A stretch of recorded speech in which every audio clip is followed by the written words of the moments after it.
Hello student, आज हम लोग गद्य खंड का पहला चैप्टर पढ़ेंगे, नेताजी का चश्मा। इसके लेखक हैं स्वयं प्रकाश जी। ठीक, तो सबसे पहले हम इस कहानी को पढ़ने से पूर्व ये देखते हैं कि स्वयं प्रकाश जी का जन्म कहाँ हुआ, इनकी रचनाएं कौन सी हैं इत्यादि चीजें। तो स्वयं प्रकाश जी का जन्म 1947 में इंदौर मध्य प्रदेश में हुआ था।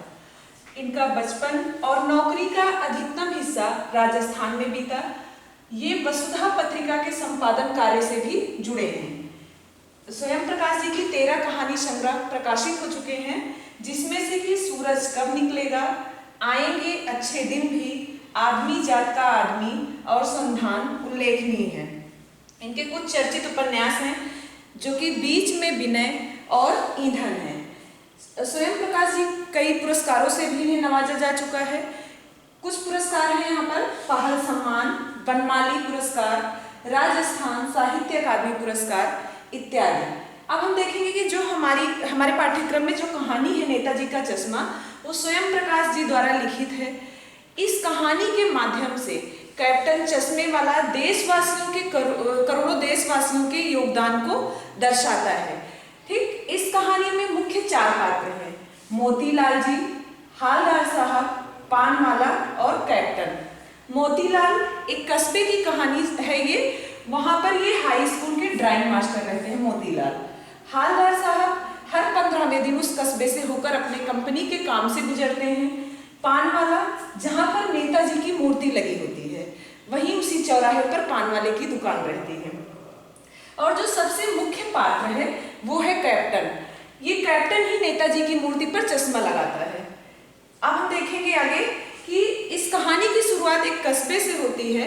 कस्बा जहाँ पर कुछ पक्के मकान होते हैं और वहाँ पर एक लड़कों का स्कूल था, एक लड़कियों का स्कूल था, एक सीमेंट का कारखाना, 2 ओपन एयर सिनेमा घर, एक नगर पालिका। जैसा कि हम लोग जानते हैं कि यदि नगर पालिका होती है तो उसका काम ही होता है समय समय पर कुछ ना कुछ करते रहना। तब वह भी नगर पालिका वहाँ पर कभी कभी सड़कें पक्की करवा देती थी, कभी कबूतरों के लिए छतरी बनवाती थी और कभी कभी कुछ कवि सम्मेलन का आयोजन किया जाता था। उसी नगर पालिका के किसी उत्साही बोर्ड या प्रशासनिक अधिकारी ने एक बार ये सुझाव दिया कि वहाँ कस्बे के चौराहे पर नेताजी की मूर्ति लगवानी है। फिर शायद शासनावधि समाप्त हो रही हो या आर्थिक बजट जो था वो कम हो। तब उन्होंने क्या किया कि जल्दीबाजी में वहीं के हाई स्कूल के ड्राइंग मास्टर को उस मूर्ति को बनाने के लिए नियुक्त कर लिया, जो कि क्या नाम था इनका, मोतीलाल जी। तब उन्होंने भी शायद जल्दीबाजी में, मोतीलाल जी ने भी शायद जल्दीबाजी में इस मूर्ति का निर्माण किया हो और वह भी 1 महीने में ही ले आकर के पटक गए। पटक गए का मतलब है अरुचि पूर्वक किया गया कार्य या जल्दीबाजी में किया गया कार्य। फिर ये मूर्ति तो बनी थी संगमरमर की, लेकिन उसमें एक कमी रह गई थी कि चश्मा नहीं लगा था। शायद वह चश्मा ना लग पाया हो या चश्मा संगमरमर का बना ना हो या कोई पारदर्शी वस्तु वहां पर ना मिली हो। तब ये मूर्ति की जो लंबाई थी वह टोपी की नोक से कोट के 2 बटन तक लगभग 2 फुट ऊंची थी। फौजी वर्दी में बनी थी। मूर्ति बहुत अच्छी लग रही थी। उस मूर्ति को देखते ही आजाद हिंद नेताजी के नारे याद आने लगते थे, जैसे दिल्ली चलो, तुम मुझे खून दो मैं तुम्हें आजादी दूंगा इत्यादि। अब यहाँ आगे देखते हैं हम कि हालदार साहब जो कि हर 15वें दिन अपने काम से उस कस्बे से होकर के गुजरते थे, तो वो जब पहली बार जाते हैं उधर से, तब उन्होंने देखा कि यहाँ पर एक मूर्ति लगी हुई है, चौराहे पर एक मूर्ति लगी हुई है। चौराहा किसे कहते हैं? 4 राहों के समूह को चौराहा कहते हैं। तब वहां पर देखा कि मूर्ति लगी है संगमरमर की, और लेकिन उसमें चश्मा नहीं लगा। चश्मा लगा तो था लेकिन चश्मा था रियल, ओरिजिनल चश्मा लगा हुआ था और चौकोर फ्रेम वाला चश्मा लगा था। वहां से हालदार साहब ये सोचना शुरू करते हैं कि बताइए कितना हमारे देश में कितनी देशभक्ति भरी है, कितना सराहनीय कार्य किया गया है कि मूर्ति तो संगमरमर की लगी है लेकिन फिर भी चश्मा रियल लगा हुआ है। शायद किसी देशभक्त को ये अच्छा नहीं लगा हो कि उन्होंने मूर्ति देखा, मूर्ति में चश्मा नहीं लगा तो चश्मा लगा दिया होगा। ये सोचते हुए हालदार साहब उधर से चले जाते हैं। दूसरी बार फिर से जब हालदार साहब अपने कंपनी के काम से जाते रहते हैं तो वो देखते हैं कि वहां पर चश्मा बदल गया। पहली बार उन्होंने देखा तो चश्मा चौकोर था, दूसरी बार जब वो उधर से गुजरे तो वहां गोल फ्रेम का चश्मा लगा था। वो सोचते हैं वाह भाई क्या आइडिया है? मूर्ति कपड़े तो नहीं बदल सकती लेकिन चश्मा जरूर बदल लेती है। यह सोचते हुए वे आगे बढ़ जाते हैं। आगे वो उनके मन में ये विचार चलता रहता है कि आखिर ऐसा कौन करता है। तीसरी बार वो फिर से उधर से गुजरते हैं तो वहीं कस्बे पर वो जहाँ पर मूर्ति लगी हुई थी वहीं पर एक पान वाले की दुकान रहती है, वहीं अक्सर वो पान खाया करते थे। तो उनको लगा कि नहीं, आज तो हम ये बात चल करके पूछ ही लेते हैं कि आखिर ऐसा कौन करता है। तो वो पान वाले के पास जाते हैं, पान वाले से पूछते हैं कि भाई क्या आप हमको बता सकते हैं कि ये जो नेताजी की मूर्ति लगी हुई है इसमें चश्मे कौन बदल देता है?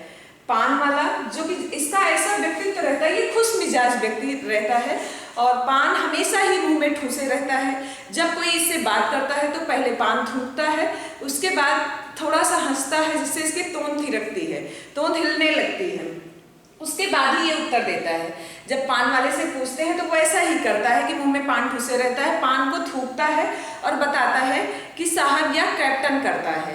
कैप्टन, जब कोई ग्राहक आता है तब वो नेताजी की मूर्ति से चश्मे को उतार करके ग्राहक को दे देता है और फिर उस पर दूसरा चश्मा लगा देता है। ऐसे ही उसका कारोबार चलता रहता है। तब यहाँ पर वो हालदार साहब शांत हो गए, लेकिन उनके मन में ये जिज्ञासा बनी रही कि आखिर नेताजी का ओरिजिनल चश्मा कहाँ गया। वो थोड़े दिन के बाद फिर से उधर से गुजरते हैं, तब पूछते हैं पान वाले से कि ये बताइए नेताजी का ओरिजिनल चश्मा कहाँ गया।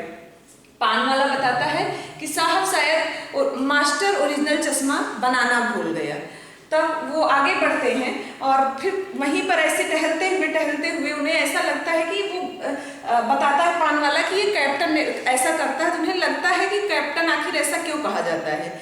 क्या कैप्टन कोई नेताजी का साथी है या उनका आजाद हिंद फौज का कोई भूतपूर्व सिपाही है? ऐसा क्यों कहा जाता है इसे कैप्टन? वो थोड़ी देर तक इधर उधर टहलते रहते हैं, उसके बाद आकर के उनसे पूछते हैं, पान वाले से पूछते हैं कि आखिर ऐसा क्यों किया जाता है। पान वाला बताता है, यहाँ पर वो थोड़ा मजाकिया मूड में, वो मजाक करने के लिए ऐसा बोल देता है, कहता है कि वो लंगड़ा क्या जाएगा फौज में, पागल है पागल। ये बोलते हैं, पान वाला बोलता है हालदार साहब से। जब ऐसा बोलते हैं तब हालदार साहब को उसकी देशभक्ति का मजाक उड़ाया जाना बिल्कुल भी पसंद नहीं आता। वह सोचता रहता है, बताइए ये देशभक्ति उसके अंदर इतनी भरी हुई है, उसके बाद भी उसका इतना ऐसा मजाक उड़ाया जाना। तब वो दिखाता है कि देखो वो आ रहा है लंगड़ा व्यक्ति। जब हालदार साहब उस तरफ देखते हैं तो बेहद बूढ़ा सा मरियल सा आदमी, एक लंगड़ा आदमी हाथ में संदूकची लिए हुए आता रहता है, जिसमें वो चश्मे रखे हुए रहता है। तब यहाँ पर हालदार साहब को लगता है कि अच्छा ये कोई फेरी वाला है, फेरी वाला है, ये कहीं कहीं पर रुक करके चश्मे को बेचता होगा, अंत में आकर के इस मूर्ति के पास रुकता होगा, यहाँ पर भी वो चश्मे अपने बेचता है। फिर भी उसे ये बात बिल्कुल अच्छी नहीं लगी, वो ऐसा सोचता रहा। ऐसे ही हालदार साहब उधर से 2 साल तक उनका आना जाना लगा रहा। वो देखते रहे कि कभी उस मूर्ति पर गोल चश्मा लगा है, कभी चौकोर लगा है, कभी धूप वाला चश्मा लगा है, कभी गोगो चश्मा लगा है, कभी काला कभी नीला, ऐसे ही चश्मे बदलते रहे। फिर एक दिन ऐसा होता है कि लगभग कुछ दिनों के बाद उधर से फिर से हालदार साहब गुजरते हैं, तब वहां पर नेताजी की मूर्ति पर कोई भी चश्मा नहीं लगा हुआ होता और कस्बे की सारी दुकानें उन्हें बंद मिलती है। वे सोच में पड़ जाते हैं कि आखिर कैप्टन ने आज चश्मा क्यों नहीं बदला। देखते हैं तो पान वाले की दुकान भी बंद रहती है। वो आगे बढ़ जाते हैं।